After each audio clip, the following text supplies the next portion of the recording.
All right, so we're out here in Sherman. We've got this 8-foot pre-stained board-on-board fence with a top cap, and just wanted to show you what it looks like before we do the boxes on the posts. So on this job specifically, we're going to be doing boxing on these galvanized posts, so you can't see any wood once we're done. So there, right there, is a box that hasn't gone up yet.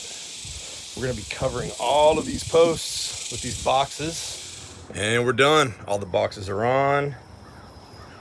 Covering all these posts. Came out great.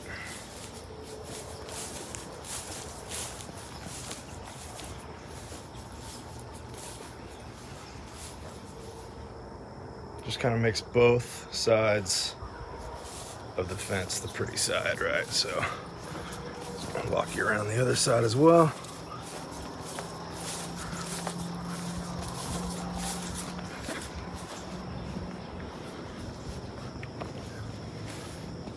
That's what the picket side looks like.